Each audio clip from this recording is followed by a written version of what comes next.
Va ser precisament en 28 de setembre de l'any 2012 quan es va aprovar una moció per la que qualsevol grup polític o membre del consistori podia, quan se detectara la presència en la ciutat d'algun símbol que atentase contra la llei 52/2007, traslladar a la Comissió de Cultura i Educació per a que aquesta prenguera un acord per a que es complirà aquesta llei. Després va ser en el mes d'octubre quan es va presentar la relació, en aquest cas era una relació molt concreta d'honors i distincions a franquistes que havien tingut un paper destacat en la sublevació contra el govern democràtic en l'any 36 i que evidentment se'ls deixara en aplicació de la llei de la memòria històrica sense efecte aquests nomenaments. Se'ns va dir sorpresivament, perquè això no es va dir quan vam tindre el debat en el mes de setembre, que havien de presentar una relació documentada, històrica i jurídica de per què aquestes persones havien de tindre o havien de ser retirada la seva distinció per part de l'Ajuntament de València i, evidentment, la justificació de la seva vinculació amb el cop d'estat de l'any 36. Doncs bé, malgrat que no era el que s'havia parlat, anàrem a la Facultat d'Història, anàrem a la Facultat de Dret i després d'un treball de quasi un any dels professors universitaris als que se vam adreçar, van presentar una relació molt detallada que està també en el cos de la moció del per què havien de retirar-se determinades mencions, des d'alcaldes honoraris com Rincón d'Arellano, fills adoptius, etc. Els teniu ahí i no vaig a llegir-los. Totes aquestes persones venen documentades en aquest informe que ens es va demanar la seva clara vinculació directíssima amb el cop d'estat dels militars contra el govern de la República en el 36.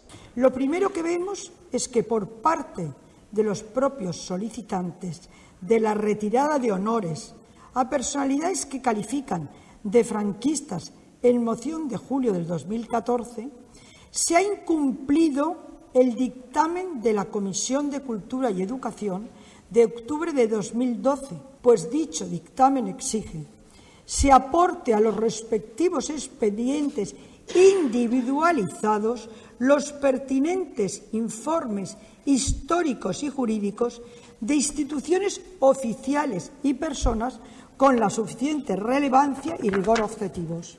Y frente a ello, por una parte, evidentemente, la solicitud de retirada de honores no es individualizada, sino colectiva, referido a 24 personas. Los grupos proponentes aportan dos informes, uno de carácter jurídico de la Clínica Jurídica per la Justicia Social y otro de carácter histórico del Departamento de Historia Contemporánea de la Facultad de Geografía e Historia, que en estos dos informes que aportan, el que suscribe la Clínica Jurídica per la Justicia Social carece del carácter de institución oficial o persona con la suficiente relevancia y rigor objetivos. Los informes aportados no concretan las singulares razones del otorgamiento de los reconocimientos honoríficos, lo cual podía haberse realizado mediante una referencia y debe ser individualizada a los acuerdos por los que se concedieron las menciones y nombramientos honoríficos. I vull dir de forma clara, l'informe que ha fet l'advocat de la ciutat és un informe, per a mi és l'informe de la vergonya. És un informe que és absolutament incomprensible que es digui el que està escrit així. És un informe subjectiu, de part, i que a més tilda i classifica a professors i professores de la Facultat de Dret i minusvalora el treball que fan en una cosa tan important com és la clínica jurídica per la justícia social. Això per no parlar de la falta de respecte al Departament d'Història Contemporània. És a dir, el que es vol és un pal en les rodes més per a que no s'aprove. Anem a veure. Algú vol dir a mi, i sobretot, que ha redactat l'informe, que no està així, malauradament, si al senyor Francisco Franco se li va fer l'honor que se li va fer perquè era cap d'estat, no tenia cap vinculació amb el cop d'estat. El senyor Franco pareix ser que era una persona que venia per ahí i va ser nomenat cap d'estat. És una autèntica burla. És la cosa més impresentable que he llegit en la meva vida i que, per tant, no es pot basar el rebuig a la moció res que tingui a veure amb aquest informe. Perquè, a més, l'informe diu una cosa que no és de veres. La relació de les persones i la seva vinculació amb el cop d'estat està detallada. Està detallada. El que passa és que es nega. I ara el que se vol és, com s'ha dit abans en alguna de les intervencions, que anem a veure les actes en les quals se'ls va fer el nomenament. anem a veure.